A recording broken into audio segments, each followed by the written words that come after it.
classification. It's these three riders, Brandle, Dowsett and Stewart. They've been together since just after the first hotspot sprint in Devizes. They counter-attacked over the top, and that was one of the first sprints we've seen between all of the main protagonists in this race.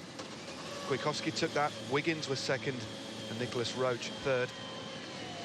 And sometimes when you have a bit of action in these hotspot sprints, there's a bit of a lull, and that's the opportunity to seize your moment. We're coming up to the second of the hotspot sprints. Talking of those, this is at Princes Risborough. And again, these riders won't contest it. They'll just try and ride straight through and keep that formation.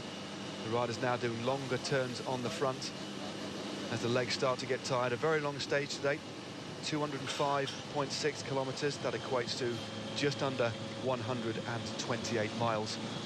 But the lead, Magnus, still a healthy one. It certainly is very healthy, and it's not coming down particularly quickly either. So these guys are doing a great job holding it and holding the peloton off. But again, it's going to come down to how much time do they lose on this next second category climb, and what can they do in between coming down into the final third category as well. And then we've got 15 kilometres, I think, from the final climb into the finish in Hemel Hempstead. It is. So a very challenging finale for these three riders, really working well together, being cheered on by numerous people coming out in Princes Risborough. A lovely little village indeed. But again, Princes Risborough forms as the base of Cop Hill. And Cop Hill itself is a very famous climb. It's one of the oldest hill climb venues in England, having been established in 1910. When I say hill climb, it's for motorsports. And it attracts over 11,500 spectators each year. And drivers have included Chris Evans and Rod Stewart in the past. And the fastest time recorded for a car as they go through the hotspot sprint there. Dowsett taking that. Didn't really contest it. Brandle second. And the Madison Genesis rider there, Tom Stewart, in third, taking the final 1 second time bonus. The fastest time for a car up this hill, if anybody's interested at all, was in 1922, when a chap called Count Zabrowski, in his GP ballot, achieved 26.8 seconds. I wonder if our commentator Cotton Kirby knows much about that. He's a fan of motorsports. He might do.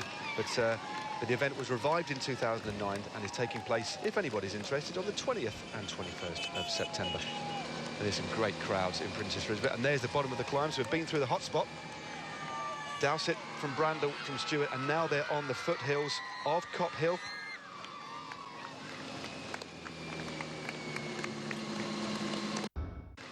I think the gradient is quite as harsh, but they're riding extremely strongly there. A bit longer, not quite as steep, 1,800 metres in length, but the lead hasn't exactly tumbled, has it, Magnus? 5 minutes and 15 seconds. They've only lost a handful of seconds in the last, 3-4 kilometres or so. But interestingly as well, Matthias Brendel is now just moving straight into Alex Dowsett's wheel. He's not even looking at Tom Stewart to come through. It looked like Tom was almost trying to get in and follow Dowsett up there, but Brendel just moved in and decided that I'm doing the work. At this stage in the race, I mean, I think they're pretty appreciative of the efforts of this young rider from Britain. They know he's on one of the smaller teams. They probably don't know too much about him, especially Brandle. Dowsett will know of him. We had Tom Stewart finish in the top 10 in the British Road Championships this year on a tough course over in Abergavenny. So really had a good year all round. And some good results abroad.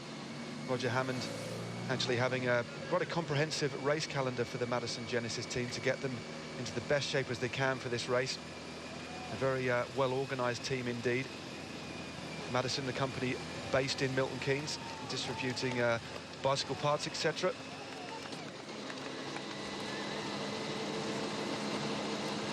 He will certainly be earning some respect from the other two riders here, but if he misses a turn, they won't mind. Perhaps in the early stages of a breakaway, if a rider starts missing turns early on, that's when you might get a little bit of verbal abuse. But on a stage so long with so much at stake, if they start arguing with him or telling him off for not missing turns, that can actually discourage him from working. But every now and again, rather than having a go at him, they'll say just sit on and come through when you can. And the two riders, Dowsett and Brandle, will be happy of help on some of the flat bits or even on the descent, so they can get a bit of a break before then coming through again. So it's about nurturing the riders rather than discouraging them to ride. Yeah, definitely it is.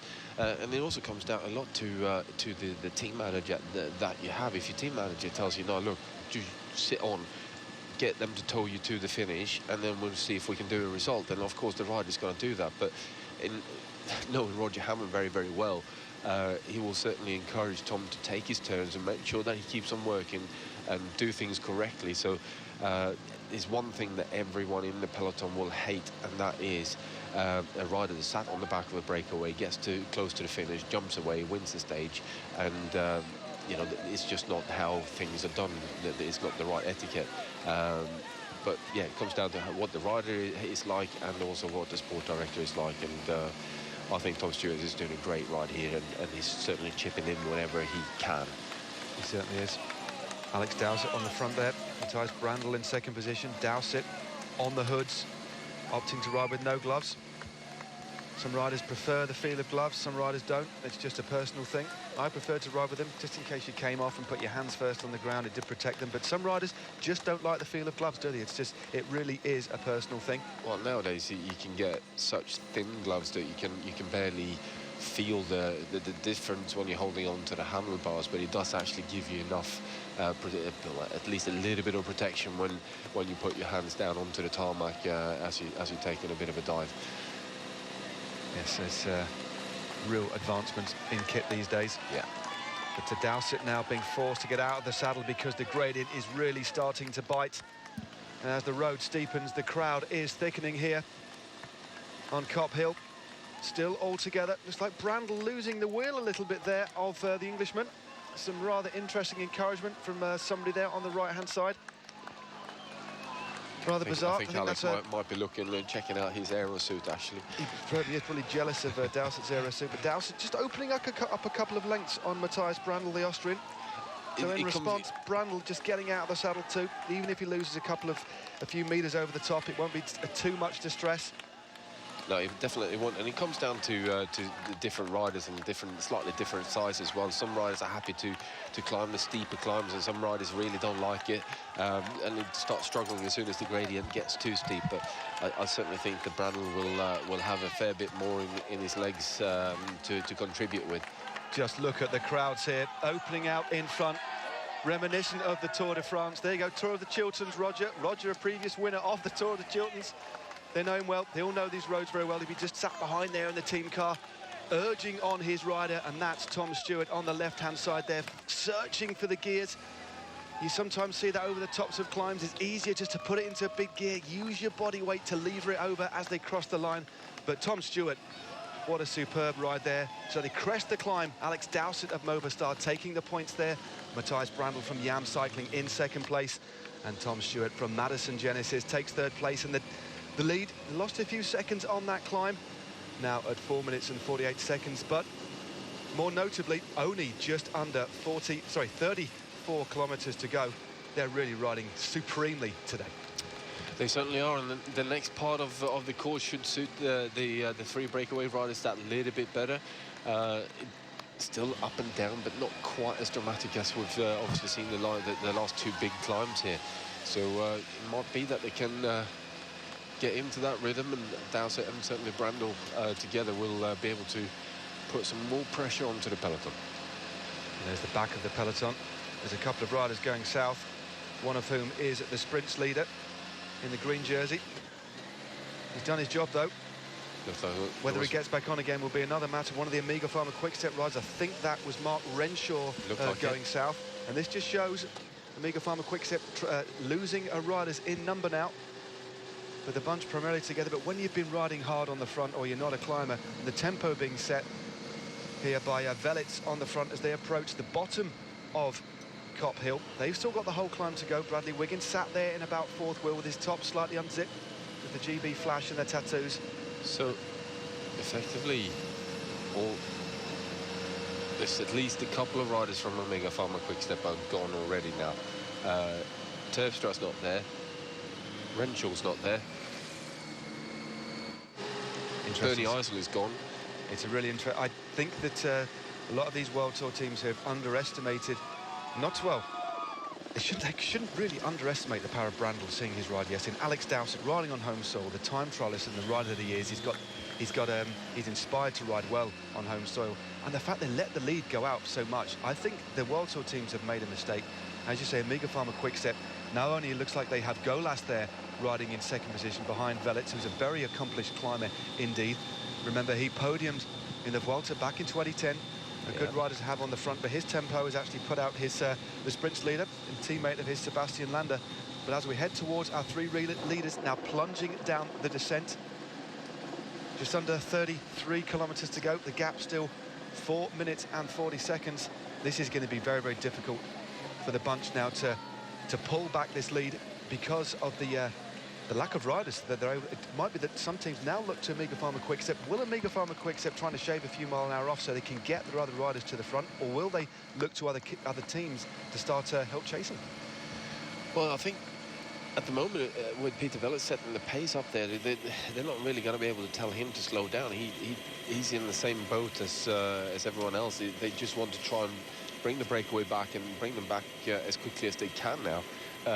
So while Peter Velits doing that, unfortunately, he's dropping quite a few riders. Not only is riders from Amiga Pharma Quickstep, but potentially a couple of his teammates and a lot of other riders as well. As certainly Ben Swift is looking like he's breathing a little bit there. Kwiatkowski on the right hand side in the yellow jersey is still looking pretty comfortable, and certainly one rider looked very comfortable on the right there as well was Adam Blythe. Adam Blythe there on the right hand side with those fluorescent glasses on in the black and red of NFTO. On the left hand side was Mark McNally in the white and green spotted jersey of the Skoda King of the Mountains. He moves to the front to take a few more points. I don't think he actually needs to. He's got such a tremendous lead in that classification. McNally goes to the front, just edges clear of Velits. Bradley Wiggins on the right-hand side, out of the saddle. It's not often you see Bradley Wiggins out of the saddle. Just shows you how steep this climb is. Wiggins moves to the outside. That's an interesting little manoeuvre. Just goes across to McNally, keeping himself out of trouble. Kwiatkowski there nearly being taken off by a member of this rather enthusiastic crowd on the top of Cop Hill. Straight away, as soon as Bradley Wiggins moved, Kwiatkowski moved, and one of the Garmin Sharp riders jumped straight onto that as well. So it wasn't like Bradley was even able to move 3 meters ahead of the peloton. They jumped straight on him. So that just shows the respect that Bradley Wiggins commands in the peloton. And certainly, if you give him 10 meters, then if he decides to put a big attack in, then you'll be chasing for the next 40k. Oh, Mark McNally took the remaining point. Bernie Eisel coming through. That's another powerhouse that's gone out of the mix. They certainly won't ease up over the top. They have no time now in the peloton to back off and wait for riders. Riders at 6s and 7s now, all over this very, very difficult climb. Don't forget, they've got another climb to come yet. That's the climb of Nashley, just on the other side of Cheshire. But now Bradley Wiggins goes to the front. What can he do? They've hardly gained any time at all over that last climb. Still holding steady at 4.5 minutes. Yeah, interesting to see Bradley getting to the front and starting to ride. And looking at the